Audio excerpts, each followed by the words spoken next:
Hey folks, welcome to my channel. My name is Brooke Ritchie. I'm a 20 plus year vocalist and multi-trauma survivor. Two things that require the human voice in order to succeed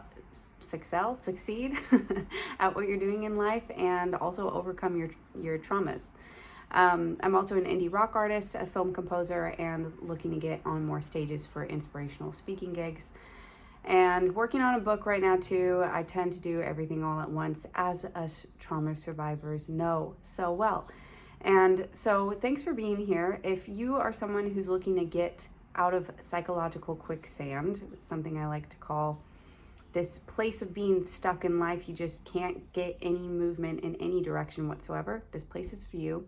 If you're an artist who is feeling kind of held back in their potential, that they're not quite at the places that they want to be in their journey and their vocation at this point, then this place is also for you, because the voice plays a huge factor, especially if you're a singer, in where you go in your life, the strength of your own voice, the physical voice. So today, this whole series right now is on reverse engineering your C-PTSD through a variety of means, and today I want to talk about addiction and how when you educate yourself on addiction and look for addictive patterns and qualities in your life, you can actually reverse engineer your C-PTSD. And the first instance, for an example of this, that I remember seeing this in my life was when I was going to church week in and week out, and I would come back home from church and I would be emotionally drained. I don't know exactly what it was, but I just remember this. I remember this clear day where I had gotten back home from church. I had graduated college at this point. I was about to graduate. And I just remember feeling, why am I still dealing with the same emotional things from 18 months ago, from 3 years ago? And why is that coming up right now? And I didn't know it at the time, but I knew that there was an addictive pattern going on. I had that awareness. And in order to heal, you always have to leave the places that are causing the harm, right? And so this kind of got me into a place of, well, if I'm getting this triggered at church, what am I supposed to do? I should probably leave the church. And that's ultimately what I ended up doing. And I've been on a solo journey, for the last almost a decade of finding God in the wilderness, really. And this isn't a channel to really talk about religion and whatnot, but I am a very spiritual individual. I'm a very spiritual being, and I'm very connected to the spiritual realm. And that's just, it will come up in my talks here and there, this concept of God, source, universe, whatever you believe that is moving you on to be a better person and not harming yourself or harming others. I think it's a good thing. And that's just my opinion. Okay, so you don't have to take that as universal truth, but if it resonates with you, great. So addiction and addictive qualities, right? So why this is such a, I think this is such a crucial topic for complex post-traumatic stress disorders. It's because people with the disorder, it's because our brain is already weakened, right? And we know that people that have experienced trauma tend to get into addictive behaviors a lot more than people who haven't. There are those stories, right, of like people that have worked on Wall Street and they're like, hey, try this meth or this cocaine or whatever, and it's like in an instant they become addicts. You know, like we see those things, but that's not always how addiction happens. It's not always from just trying a substance once and then you're hooked. Addiction can happen just because of the weakened state of your brain, and really what it is a miswiring of your reward center. So the reward center in your brain is connected to something that brings this tiny little glint of pleasure, right? Of a reward, if I do this thing, it's going to get me X, Y, and Z. It's going to get me this result. That's addiction in a nutshell. It's just connection to something that's pinging that reward center in your brain, even though it's harming you. So another example of this, and I've shared this in my story, I was forced to watch the film Passion of the Christ when I was 9 years old. This put the thought pattern in my brain that if I suffer, the more I suffer in this life, I'm essentially excelling myself to godliness. I didn't think I had to be Jesus. I didn't get to the point where I was like, I have to take my life or anything like that. I've never been suicidal. But the point of the matter is this pattern, this thought pattern, and I also grew up in a religious household. This pattern that got in my brain was if I do all these, quote unquote, righteous things, suffering is righteousness, so to speak. And that was the addiction in my brain for decades of if I suffer, I'm being righteous, which means I'm being perfect like my Heavenly Father is perfect, which means I'm doing the right things, which in the big scheme of things, it was a whole overcompensation to prove myself, to get the love and respect and just everything that a kid needs when they're growing up, and so on and so forth. So I hope this is tracking with you. I want you to think for yourself. These are examples from my life. I want you to think for yourself. If you're here and you have C-PTSD, what are some addictive qualities I know I have in my life? What are some addictive patterns? And seek those out. And here's how you can find the difference. So think of, addiction is essentially the extreme of a positive routine. So if you want to look at the inverse, right? This is the number one thing that helps, that has helped me in my journey, is looking at the inverse, looking at the opposite, in order to move forward. So find a positive routine in your life. That could be you go to the gym regularly. You are always doing meal prep. There's got to be, you're still here is the thing. If you think you're not doing anything right and your life is just a mess, you are still here. So there's got to be positive habits and positive routines. There's something you're doing right. Okay? So I want you to identify those. At least 3 routines. Identify at least 3 positive routines and habits that you have. And ask yourself, what do those feel like to you when you engage in those routines? So for me, I love to wake up in the mornings and I go for a walk. I love to have downtime in the mornings before I go and just get on with work for the day. Do I nail it every single day? No. But the point is, when I'm in that routine, when I'm in that space, I feel very good about myself, and it's a positive experience that leads to more life in my life, and it's light. Okay, by actually, it's not weighing me down, right? Because it's spurring me forward into more life and action and creation and whatnot. So the inverse of that is addiction. So addiction, anything, like this thought pattern that I had in my brain for 2 decades, anything can be an addiction. It's going to feel like a twisting knot in your body of, you feel like you're compelled to do it, but you're restraining yourself at the same time. And ultimately, you want to ask yourself about the reward center. And this can be the biggest breaking point for you in your journey in healing complex post-traumatic stress disorder. It's when you realize that thing that just happened to me just rewarded that negative reward center, the messed up, the broken reward center. You got to find the thing that rewards the positive reward center. And it's there's one center in your brain, but it's when you can recognize and identify, oh my gosh, that thing just rewarded the thing, the trauma. It was just reignited. And when you reach that point of awareness, you are taking control of your story back.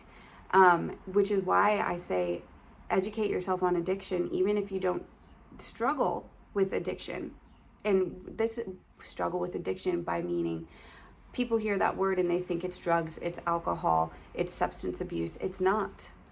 Or porn, or, whatever else that is egregious and gruesome and whatever in this world that people can do that are addictive behaviors. It's not just that. It can be purely psychological. Here's the definition, I'll read it. Addiction is when you have a strong physical or psychological need or urge to do or use something even when it's harmful. So that can be a substance, that can be a pattern of thought. And I think with complex post-traumatic stress disorder and survivors of trauma, we need to be ultra aware about addictive tendencies because of what's already been damaged in our brain. That being our memory center and our prefrontal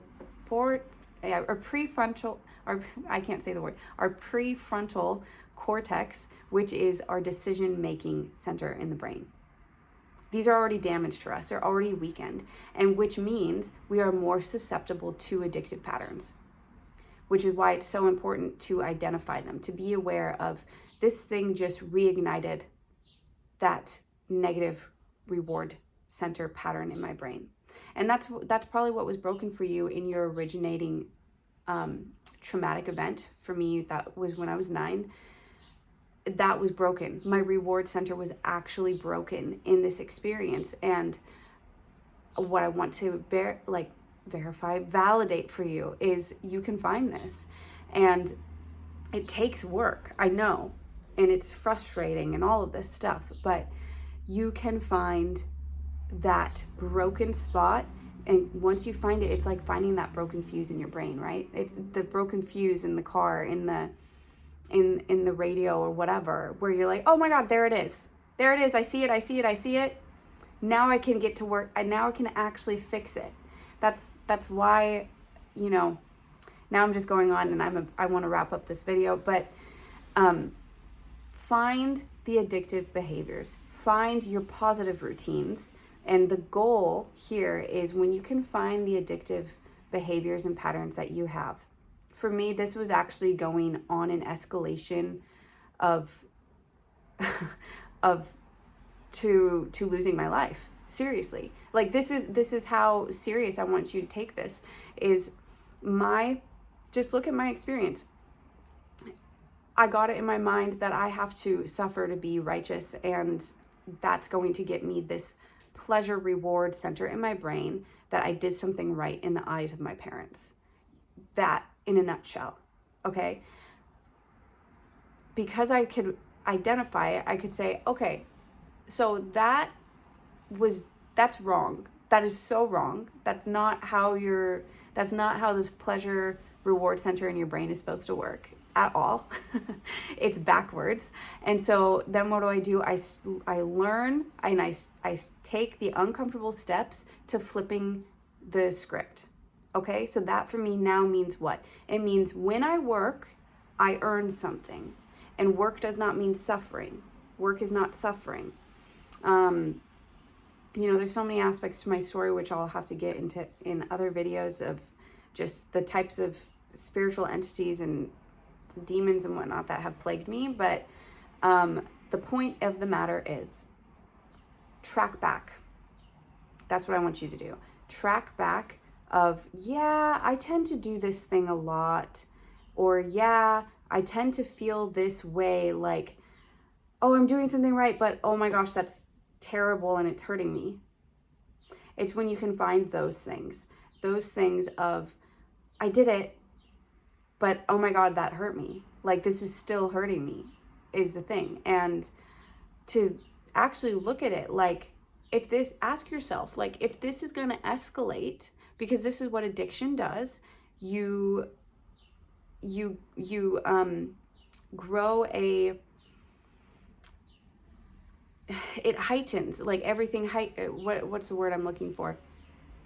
Like pain tolerance. You grow a tolerance for it, and that means you increase the need, the urge, the desire for that thing to keep happening in your life. And when you look at my, this is all just psyche, like my psyche, but your psyche is everything. Your mind, the health of your mind is everything. And I was on this steady escalation of the more I suffer, the more I suffer, the more I suffer, means I'm actually going to gain a reward. It's so backwards, right? Like, just, it's so backwards. It's so messed up. And so track backwards, right? And it might not be this immediate, oh my gosh, that just pinged off the reward center in my brain. You might not be there right now. Where you might be is what I said just before this, of this thing just happened again. I feel like I accomplished something, but it's crushing my soul. I feel like I'm not succeeding because it happened again. But why do I believe I have to keep doing this? You know, that's the question you got to ask yourself. Why do I believe I have to keep doing this thing that is hurting me? Right? So if you'd like help with any of this, I have a few resources for you in the comments or in the description of this. And please drop in the comments what you're struggling with, what you want to accomplish, what you want to overcome. When you make it known in the world and you share your experience with others, you are taking ownership of your issue. And it's not ownership of something that's wrong with you, it's ownership of an issue you're facing. And so when you face that issue and you share it with others, you release the strength and the power it has over you.